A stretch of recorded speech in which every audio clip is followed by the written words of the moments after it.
नमस्कार friend, investment philosophy में आपका बहुत बहुत स्वागत है। मैं आपका दोस्त इन्वेस्टमेंट फिलॉसफर, आपका मित्र सलाहकार। आज मैं आपके लोगों के साथ एक और नए विषय और नए सब्जेक्ट पे आप लोग से बातचीत करने आया हूँ। और आज का जो मेरा विषय है, सब्जेक्ट है, वो है इन्वेस्टमेंट वर्सेस ट्रेडिंग। दोनों में कौन सबसे बड़ा होता है, और आज यही मेरा विषय है और इसी विषय पे मैं बातचीत करूँगा और आप लोग के साथ रूबरू हुआ हूँ एक बार फिर से।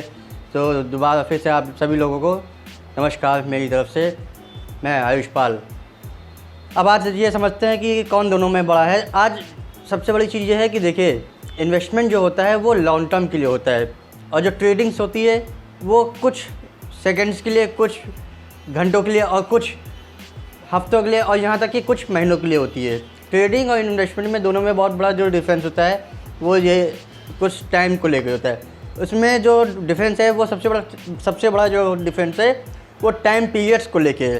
टाइम पीरियड्स को लेके इसी तरीके से होता है, जैसे कि मैंने आपको कुछ सेकंड्स, कुछ हफ्ते या कुछ घंटे का जो एक एग्जांपल दिया है, इस तरीके से होता है। और जो इन्वेस्टमेंट होता है वो लॉन्ग टर्म के लिए होता है। लॉन्ग टर्म में होता है जिसमें आपका कम से कम जो पहला जो निवेश होता है, इन्वेस्टमेंट होता है, वो लॉन्ग टर्म में मिनिमम वन ईयर्स का होता है। दूसरा जो होता है वो कम से कम 3 साल के लिए होता है। तीसरा जो होता है वो 5 साल के लिए होता है। चौथा आपका 10 साल के लिए, 15 साल के लिए, 20 साल के लिए, 25 साल के लिए, 30 साल के लिए, 35 सालों के लिए, इतना लंबा समय तक होता है। ये होते हैं एक्चुअल में लॉन्ग टर्म्स। और जो ट्रेडिंग्स होती हैं वो कुछ सेकंड्स के लिए होती है, कुछ मिनट के लिए होती है, कुछ घंटे के लिए होती है, और कुछ हफ्तों के लिए होती है, और कुछ महीनों के लिए होती है, जैसे महीना, 2, 3, 4, 5, 6 महीने। ठीक है।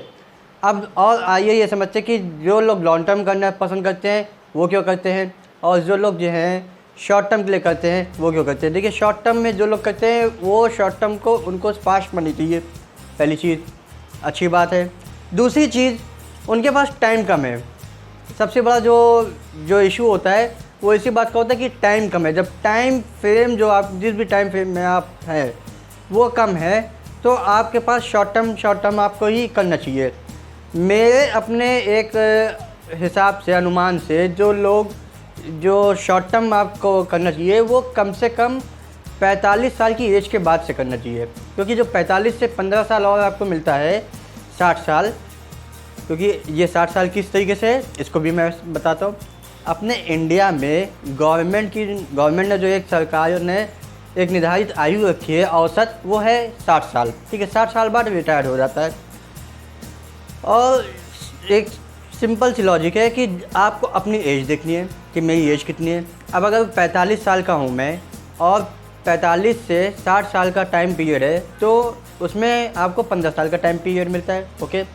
अब उस 15 साल के टाइम पीरियड्स में आपके पास जो इन्वेस्टमेंट होना चाहिए वो आपको केवल और केवल, ये मैं नहीं कहता हूँ कि सारा का सारा ट्रेडिंग में करिए, ऐसा नहीं, लेकिन थोड़ा सा उसमें से 2, 4, 5 स्टॉक आप लॉन्ग टर्म के लिए रखिए, और बाकी जो स्टॉक्स हैं वो आप रखिए ट्रेडिंग के लिए। खूब करिए ट्रेडिंग, दबा के ट्रेडिंग करिए और दबा के पैसे निकालिए। लेकिन जिनकी एज में, अब मान लीजिए कोई 30 साल का है, तो उसके पास तो 30 साल का टाइम बचा है। ठीक, उसके पास आपका पूरा आधी लाइफ अभी बाकी है। आधी लाइफ बाकी होने का मतलब कि वो 30 साल का है, 60 साल में गवर्नमेंट रिटायर करती है, तो दोनों को मिला के उसकी अभी आधी ज़िंदगी ख़त्म हुई है, आधी तो बाकी है। और ऑलमोस्ट 30 साल की एज तक में पहुँचते लोग ये इस्टेब्लिश होते हैं अपने प्रोफेशनल में, अपने जॉब में, अपने कैरियर्स में को लेके, और शादी को लेके, मैरिज लाइफ को लेके। इसलिए 30 तक में आपके पास 30 से 30 का टाइम हुआ, तो आप फुल्ली इन्वेस्टेड ना होके 90% आप इन्वेस्टमेंट करिए, 90% आप इसमें इन्वेस्टमेंट करिए, और 10% ट्रेडिंग करिए। ठीक। अब जो 20 साल का है, अब 20 से 40 में उसको पूरा 40 साल का डिफरेंस मिलता है। तो वो 20 साल का जो बेटा है, लड़का, तो वो लड़का अगर 20 से 30 तक में पहुँचते तक वो 10 साल अगर शुरुआत की वो ट्रेडिंग करता है, तो उसको बहुत बड़ा नुकसान होता है। उसके पास इतना बड़ा नुकसान होने का चांसेस इसलिए होता है, एक तो अगर उसका कोई सलाहकार या समझ नहीं, ऊपर से इसका जो टाइम पीरियड है वो भी कम, उसने कर दिया 10 साल भी अपने गंवा दिए। अब 10 साल गंवा देने का मतलब आप समझते क्या है कि कोई कंपनी अगर 1000 करोड़ की थी और वो 10,000 करोड़ की बन गई तो पैसा आपका 10 गुना हो जाता। अब जब वो 10 गुना हो जाता पैसा, तो आपने अपने पैरों पे खुद कुल्हाड़ी इसलिए वजह से मार ली क्योंकि आपको समझ नहीं थी और आपने उस ट्रेडिंग पीरियड में उसको ट्रेडिंग करके आपने काम किया। लेकिन इसी तरीके से पोर्टफोलियो डिज़ाइन करने का भी ये सब चीज़ें मैथमेटिक्स होती हैं, ठीक है। इन्हीं तरीके से डिज़ाइन भी करना चाहिए कि टाइम फ्रेम आपको हमेशा देखना है कि हम किस टाइम फ्रेम में चल रहे हैं अभी, और उसी हिसाब से हमें काम करना चाहिए। अब ये यदि मान लीजिए कोई 50 साल का व्यक्ति है, ठीक है, तो उसके पास केवल 10 साल का टाइम पीरियड बाकी है, उसको फुल्ली, ये मेरी तरफ से बिल्कुल फ्री, फुल्ली 100 नहीं 101% नहीं 200% उसको फुल्ली केवल ट्रेडिंग और ट्रेडिंग करनी चाहिए और कुछ नहीं करना चाहिए। उसको इन्वेस्टमेंट के बारे में सोचना ही नहीं है।